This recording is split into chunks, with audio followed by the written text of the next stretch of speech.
Assalamualaikum warahmatullahi wabarakatuh. Bagaimana kabarnya anak-anak? Mudah-mudahan kalian dalam keadaan baik-baik saja. Pada kesempatan kali ini saya akan melanjutkan video pertama kemarin tentang teks cerita sejarah. Baiklah, pada video yang pertama kemarin kita telah berbicara tentang pengertian teks cerita sejarah, kemudian ciri-ciri teks cerita sejarah, yang ketiga tentang struktur teks cerita sejarah. Nah, pada video kali ini saya akan menyampaikan dua topik atau dua subtopik dari teks cerita sejarah itu, yaitu kaidah kebahasaan teks cerita sejarah dan jenis-jenis teks cerita sejarah. Baiklah, kita mulai untuk kaidah kebahasaan teks cerita sejarah. Ada 4 hal yang perlu kita bahas di dalam kaidah kebahasaan teks cerita sejarah ini, yaitu ada pronomina atau kata ganti, kemudian ada frase adverbial, selanjutnya ada verbal material, dan yang keempat ada konjungsi temporal atau kata sambung waktu. Nah, untuk pronomina atau kata ganti, apa sih yang dikatakan sebagai pronomina itu? Ya, pronomina atau kata ganti itu adalah kata yang dipakai untuk menggantikan benda dan menamai seseorang atau sesuatu secara tidak langsung. Nah, di sini ada kata ganti. Menggantikan apa? Ya, kata ganti di sini adalah menggantikan nomina. Nomina itu apa? Nomina adalah kata benda atau frase benda. Nah, kata ganti itu sendiri dapat kita bedakan menjadi 6 hal. Yang pertama adalah kata ganti orang atau pronomina persona. Yang kedua adalah kata ganti kepemilikan atau pronomina possessiva. Yang ketiga ada kata ganti petunjuk atau pronomina demonstrativa. Yang keempat ada kata ganti tanya atau pronomina interrogativa. Yang kelima ada kata ganti penghubung atau pronomina relativa. Dan yang keenam adalah kata ganti tidak tentu atau disebut juga dengan istilah pronomina indeterminatif. Kita bahas satu persatu. Untuk kata ganti orang atau pronomina persona, apa itu? Yaitu kata ganti yang berfungsi untuk menggantikan nomina atau panggilan seseorang. Kata ganti orang atau pronomina persona tersebut juga terbagi menjadi 6 jenis. Yaitu apa saja? Ada kata ganti orang pertama tunggal, seperti ada kata saya, ada kata aku. Kemudian ada kata ganti orang pertama jamak. Contohnya ada kita dan ada kami. Selanjutnya ada kata ganti orang kedua tunggal, seperti kata engkau, kata kamu, kata anda. Nah, itu adalah kata ganti orang kedua tunggal. Lalu kata ganti orang kedua jamak, seperti ada kata kalian. Kemudian ada kata ganti orang ketiga tunggal, seperti ada kata dia, ada kata beliau. Nah, itu orang ketiga tunggal. Nah, yang orang ketiga jamak seperti apa? Ada kata mereka. Nah, itu adalah kata ganti orang. Selanjutnya untuk kata ganti kepemilikan atau pronomina possessiva adalah kata ganti yang digunakan untuk menyatakan kepunyaan atau menyatakan milik atau menyatakan kepemilikan. Seperti ada kata ku, mu, nya, dan mereka. Itu adalah kata ganti milik. Contoh dalam kalimatnya seperti apa? Ada kalimat bukunya basah terkena tumpahan air minum. Kemudian ada kalimat jam di rumahku rusak tersambar petir saat hujan lebat kemarin. Kemudian ada contoh kalimat Roni, topimu tertinggal saat bermain layang-layang tadi. Nah, pada 3 kalimat ini ada kata gantinya. Bukunya berarti buku miliknya. Kemudian ada kata gantiku, di rumahku berarti rumah milikku. Ada kata topimu, kata gantimu di sini menyatakan kepemilikan, topi milikmu. Nah, ini yang dikatakan sebagai kata ganti kepemilikan atau pronomina possessiva. Selanjutnya ada yang dikatakan sebagai kata ganti petunjuk atau pronomina demonstrativa. Apa itu? yaitu pronomina atau kata ganti yang digunakan untuk menunjuk suatu benda atau lokasi atau tempat, entah itu berjarak jauh maupun dekat, seperti ini, itu, sana, sini, begini, begitu. Nah, itu semuanya adalah kata ganti petunjuk. Contoh dalam kalimatnya seperti apa? Ada kalimat, banyak orang mengatakan pohon itu angker. Kata ganti itu dikatakan sebagai kata ganti penunjuk yang menyatakan jarak jauh. Kemudian ada kalimat, sejak diperbaiki jalan di sini menjadi lebih lebar dan nyaman dilalui. Ada kata sini. Nah, kata ganti sini ini menunjukkan tempat yang dekat. Kemudian ada kalimat, jika kamu rajin belajar begini, tentu nilaimu akan bagus. Begini, yang menyatakan jarak yang dekat.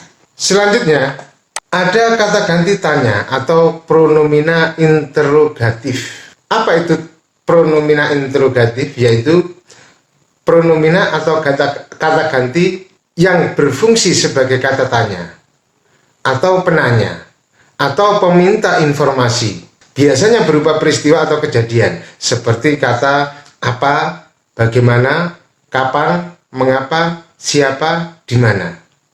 Nah, itu semuanya masuk dalam kategori kata ganti tanya atau pronomina interrogativa. Contoh dalam kalimatnya misalnya, siapa orang yang berbicara denganmu itu? Atau kalimat, mengapa kau tidak menjawab ketika dipanggilnya? Atau kalimat, bagaimana jika kita mengambil semester pendek liburan nanti? Nah, ada kata-kata siapa, mengapa, bagaimana, itu semuanya adalah kata ganti tanya atau pronomina interrogativa. Selanjutnya, ada kata ganti penghubung atau pronomina relativa. Apa itu? Yaitu kata ganti yang merangkaikan kata benda dengan kata yang menerangkan kata benda tersebut. Contohnya apa? Misalnya ada kalimat bunga merah. Secara eksplisit kata bunga merah di dalam rangkaian kedua kata tersebut ada sebuah kata yang dihilangkan atau yang tidak tertulis. Yaitu kata apa? Kata yang. Jadi bunga merah menyatakan makna bunga yang merah. Nah, yang di situ sebagai kata ganti penghubung atau pronomina relativa. Makanya dikatakan sebagai pronomina relativa. Relatif artinya sesuai kebutuhan. Jadi boleh dituliskan atau juga boleh dihilangkan. Kemudian ada kata ganti rumah kami yang menyatakan makna rumah, tempat kami. Kata tempat di situ dihilangkan. Tapi kalau misalnya ditulis juga tidak menjadi masalah. Kemudian ada pronomina tepung beras misalnya, yang berarti tepung dari beras. Nah, itu semuanya ada kata-kata yang, ada kata-kata tempat, ada kata dari, itu semuanya termasuk kata ganti penghubung atau pronomina relativa. Selanjutnya ada yang dikatakan sebagai kata ganti tidak tentu atau pronomina indeterminatif. Apa itu? Yaitu kata ganti yang digunakan untuk menunjukkan benda, kerumunan orang yang di dalamnya terdapat jumlah yang tidak menentu, atau bisa jadi sangat banyak sampai tidak terhitung. Contoh kata-katanya adalah seseorang, para, sesuatu, masing-masing. Nah, contoh pemakaian di dalam kalimat seperti apa? Misalnya ada kalimat, anak-anak itu berlarian pulang ke rumahnya masing-masing. Nah, kata masing-masing itu dikatakan sebagai kata ganti tidak tentu. Selanjutnya ada kalimat misalnya para siswa berebutan kursi saat ajaran baru masuk sekolah. Ada kata para di situ. Kata para dikatakan sebagai kata ganti tidak tentu. Dan juga kalimat nanti sore datanglah ke rumahku, aku punya sesuatu untukmu. Ada kata sesuatu. Nah, sesuatu itu dikatakan sebagai kata ganti tidak tentu karena jumlahnya tidak terhitung, tidak pasti. Itulah yang dikatakan sebagai pronomina atau kata ganti. Jadi ada 6 macam pronomina atau kata ganti. Selanjutnya unsur kebahasaan di dalam teks cerita sejarah yang kedua itu apa? Yaitu adanya frase adverbial. Nah, kalian tahu apa itu frase adverbial? Menurut Ramlan, frase adalah satuan gramatika yang terdiri dari dua kata atau lebih yang tidak melampaui batas fungsi unsur klausa. Yang dimaksud dengan tidak melampaui unsur klausa adalah unsur subjek, predikat, objek, pelengkap, dan keterangan. Nah, unsur-unsur itu dikatakan sebagai unsur klausa. Nah, frase tidak melebihi dari salah satu unsur tersebut. Jadi kalau subjek ya tempatnya sebagai subjek saja, kalau predikat yang ya sebagai predikat saja, atau kalau pelengkap ya sebagai pelengkap saja, atau kalau misalnya objek ya hanya sebagai objek saja. Nah, ini yang dikatakan sebagai tidak melebihi batas frase atau batas unsur klausa. Sedangkan menurut Krida Laksana, yang namanya frase itu ialah gabungan dua kata atau lebih yang sifatnya tidak predikatif. Gabungan itu dapat rapat, dapat renggang. Misalnya gunung tinggi adalah frase karena merupakan konstruksi non-predikatif. Nah, dari kedua pendapat tersebut dapat disimpulkan bahwa ciri utama frase adalah berupa gabungan dua kata atau lebih. Dan gabungan kata-kata dalam suatu frase tidak bersifat predikatif. Tidak bersifat predikatif artinya apa? Tidak melebihi batas fungsi tadi. Kalau predikat ya predikat saja, kalau subjek ya subjek saja. Kemudian frase mempunyai fungsi gramatikal atau makna yang berubah-ubah menyesuaikan dengan konteks. Nah, itu yang dikatakan sebagai frase. Nah, berdasarkan jenis kata yang menjadi unsurnya, menjadi unsur intinya, frase dibedakan atas. Oh ya, sebelum saya menyampaikan ini, perlu diketahui juga bahwa yang namanya frase itu macamnya ada berbagai macam, bergantung sudut pandang kita melihatnya. Nah, kalau dibedakan berdasarkan jenis kata yang menjadi unsur intinya, maka frase dapat dibedakan menjadi 5, yaitu ada frase nomina, ada frase verbal, ada frase adverbial, ada frase preposisional, dan ada frase adjektival. Nah, teks cerita sejarah banyak menggunakan frase adverbial. Apa itu? Mari kita kaji satu persatu. Frase nominal itu apa? Yaitu frase yang unsur intinya berjenis kata benda, berasal dari kata nominal. Contohnya kamar mandi, toko bangunan, sendok makan, bangku cadangan. Nah, frase-frase kamar mandi, toko bangunan, sendok makan, bangku cadangan, yang menjadi inti yang mana? Kamar mandi misalnya, yang menjadi inti adalah kamar. Kamar adalah kata benda, maka dikatakan frase nominal. Toko bangunan yang menjadi inti apa? Toko. Dan toko itu adalah kata benda, maka dikatakan sebagai frase nominal. Sendok makan ini apa? Yang menjadi inti? Yang menjadi inti adalah sendok, maka sendok makan dikatakan sebagai frase nominal, karena kata sendok itu adalah kata benda. Selanjutnya ada bangku cadangan, yang menjadi inti adalah bangku, sementara bangku adalah kata benda, maka frase ini dikatakan sebagai frase nominal. Nah, untuk mengetahui mana yang inti dan mana yang bukan inti di dalam unsur frase, caranya bagaimana?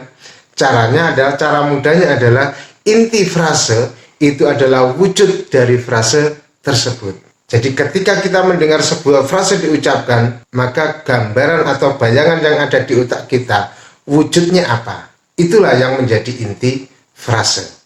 Misalnya kamar mandi, yang terbayang di otak kita apa? Yaitu kamarnya. Toko bangunan, yang terbayang apa? Toko, berarti itu yang menjadi intinya. Sendok makan, yang menjadi inti adalah sendok. Dan bangku cadangan, yang terbayang di otak kita adalah bangku. Maka bangku itulah yang menjadi inti. Jadi untuk menentukan inti frase dan yang bukan inti frase yang mana, kita hanya perlu untuk membayangkan wujud dari frase tersebut. Misalnya frase verbal, yaitu frase yang unsur intinya berjenis kata kerja. Misalnya ada kata sedang tampil, yang terbayang di otak kita apa? Yaitu kata tampil. Maka tampil itulah yang menjadi inti frase, dan tampil itu adalah kata kerja, maka dikatakan sebagai frase verbal. Kemudian ingin pergi, yang terbayang apa? Pergi. Maka pergi itulah yang menjadi inti frase, dan pergi adalah kata kerja. Begitu juga dengan mau menerima, intinya adalah menerima. Dapat diketahui, intinya adalah diketahui. Dan kedua itu, menerima dan diketahui itu dikatakan sebagai kata kerja. Maka frase-frase itu tergolong dalam frase verbal.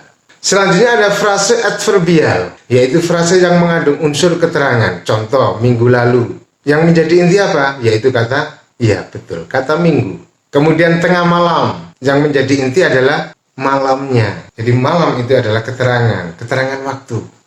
Kemudian tadi sore, yang menjadi inti adalah sorenya. Kemudian akhir minggu, yang menjadi inti adalah akhir.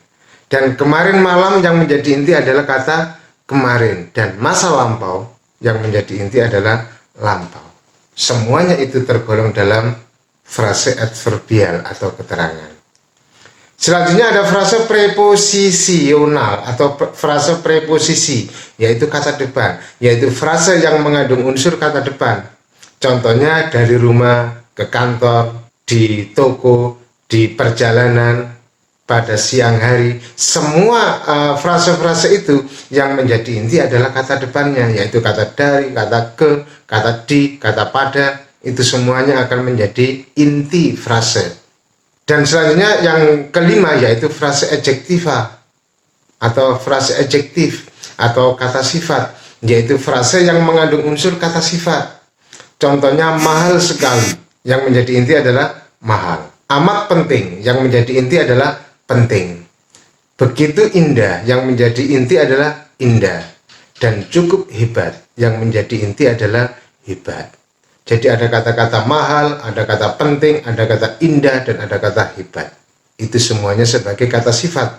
Makanya dikatakan sebagai frase adjektif. Nah, tadi saya bilang bahwa yang namanya frase itu banyak macamnya, bergantung dari sudut pandang mana kita membedakannya. Yang saya sampaikan ini tadi adalah frase ketika kita melihat dari jenis kata yang menjadi unsur inti frasenya.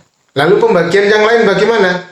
Pembagian yang lain misalnya ada berdasarkan distribusi unsurnya atau erat tidaknya hubungan antar unsur, dibagi menjadi dua. Ada frase eksosentrik dan ada frase endosentrik.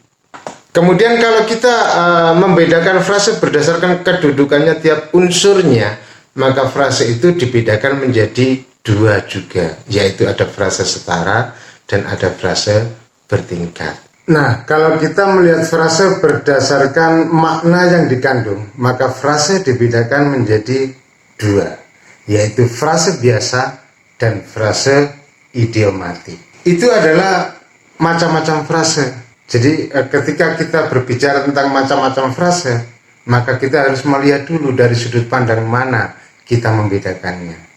Kalau dari sudut pandang jenis kata yang menjadi unsur intinya, maka ada 5, yaitu frase nominal, verbal, adverbial, frase preposisional, dan frase adjektif. Tapi untuk unsur kebahasaan teks cerita sejarah ini, fokus kita ada pada frase adverbial. Nah, perlu diketahui juga bahwa yang namanya frase itu tidak dibatasi oleh jumlah kata atau panjang pendeknya satuan. Frase bisa terdiri dari 2 kata, 3 kata, 4 kata, 5 kata, 6 kata, dan seterusnya. Contoh-contohnya misalnya ada buku saya hanya 2 kata, intinya buku. Buku sejarah saya ada 3 kata, intinya juga buku. Buku pelajaran sejarah saya 4 kata, intinya juga buku. Atau misalnya buku sejarah perjuangan bangsa Indonesia, meskipun terdiri atas 5 kata, intinya hanya 1 kata, yaitu tetap buku. Itu yang menjadi inti, karena wujudnya adalah buku. Itu yang dikatakan sebagai frase. Selanjutnya unsur kebahasaan teks cerita sejarah. Yang ketiga adalah adanya verba material. Apa verba material itu? Yaitu kata yang berfungsi menunjukkan aktivitas yang dilakukan oleh partisipan, menunjukkan perbuatan fisik atau melibatkan fisik atau peristiwa. Contohnya ada kata menulis, mengepel, menyapu, menanam, kemudian memukul. Nah, itu melibatkan fisik si pelakunya. Itu yang dikatakan sebagai verba material. Berbicara tentang verba material, kita juga harus tahu ada yang namanya verba mental. Apa itu? Yaitu kata yang berfungsi menunjukkan aktivitas yang melibatkan persepsi atau pandangan dan melibatkan afeksi atau perasaan serta melibatkan kognitif atau kognisi atau pemikiran. Jadi verba mental itu verba yang melibatkan pandangan si pelaku, kemudian perasaan si pelaku dan pemikiran si pelaku. Yang melibatkan persepsi atau pandangan, misalnya ada kata melihat, merasa. Yang melibatkan afeksi atau perasaan si pelaku, misalnya ada kata suka, khawatir. Saya khawatir dengan keadaan mereka, misalnya itu. Nah, itu adalah kalimat yang menggunakan verba mental. Kemudian yang melibatkan kognisi atau pemikiran si pelaku, misalnya ada kata-kata berpikir, ada kata-kata mengerti. Nah, itu adalah verba material dan verba mental. Yang paling digunakan dalam teks cerita sejarah adalah unsur kebahasaan yang berupa verba material. Selanjutnya yang keempat adalah konjungsi temporal. Ini yang biasanya digunakan dalam kebahasaan teks cerita sejarah. Konjungsi itu adalah kata sambung, temporal adalah waktu. Jadi konjungsi temporal adalah kata sambung yang menyatakan waktu. Jadi konjungsi temporal itu kata hubung yang menyatakan adanya hubungan waktu antara satu kalimat dengan kalimat yang berikutnya. Kata penghubung temporal disebut juga dengan konjungsi temporal atau kronologis. Nah, konjungsi temporal atau kronologis ini juga bisa kita bedakan menjadi dua. Ada yang dikatakan sebagai konjungsi temporal yang sederajat atau setara, dan ada konjungsi temporal yang tidak sederajat atau bertingkat. Apa perbedaannya? Kalau konjungsi temporal yang sederajat atau setara, itu adalah konjungsi yang menghubungkan dua kejadian yang sederajat dan umumnya digunakan dalam kalimat majemuk setara. Kata-kata yang digunakan biasanya ada kata-kata sebelumnya, sesudahnya, lalu, kemudian, dan selanjutnya. Sementara konjungsi temporal tidak sederajat atau bertingkat itu adalah konjungsi yang menghubungkan dua kejadian yang kedudukan kalimatnya bertingkat, tidak sederajat, dan dapat digunakan dalam semua jenis kalimat majmuk. Kata sambung atau kata hubung yang digunakan biasanya ada kata-kata apa saja? Ada kata-kata biasanya ada kata apabila, bila mana, demi, hingga, ketika, sebelum, sesudah, kemudian apa? Semenjak, selama, sementara, dan seterusnya. Itu adalah kata-kata sambung atau konjungsi temporal yang tidak sederajat atau bertingkat. Ya, itu adalah 4 unsur atau kaidah kebahasaan yang biasanya digunakan dalam teks cerita sejarah. Nah, lalu bagaimana dengan jenis-jenis teks cerita sejarah? Ya, jenis-jenis teks cerita sejarah itu dapat kita bedakan menjadi 2, yaitu ada teks cerita sejarah fiksi dan teks cerita sejarah non-fiksi. Apa kesamaan dan perbedaannya? Kesamaannya adalah keduanya disusun berdasarkan dunia nyata. Sementara perbedaannya apa saja? Perbedaannya kalau cerita sejarah fiksi, gambaran kehidupan batin seorang tokoh lebih dalam. Mengapa kok lebih dalam? Karena seorang pencerita atau pengarang bisa berimajinasi untuk menggambarkan kehidupan batin tokoh tersebut, sehingga apa yang dilakukan oleh seorang tokoh, seorang pengarang itu bisa mengetahuinya. Sementara cerita teks sejarah yang non-fiksi, gambaran kehidupan tokoh ditulis berdasarkan fakta, kenyataan. Jadi tidak ada imajinasi, sehingga kehidupan batin seorang tokoh tidak bisa digambarkan secara mendalam. Hanya berdasarkan fakta yang diterima oleh pencerita atau pengarang. Kemudian perbedaan yang kedua apa? Kalau teks cerita sejarah yang fiksi menyajikan kehidupan sesuai pandangan pengarang, sesuai dengan keinginan pengarang, sesuai dengan imajinasi pengarang. Itu teks cerita sejarah yang fiksi. Sementara teks cerita sejarah yang non-fiksi ini lebih menyajikan kehidupan sesuai dengan data dan fakta, sehingga tidak bisa mereka-reka mengarang-ngarang, berimajinasi, tidak bisa.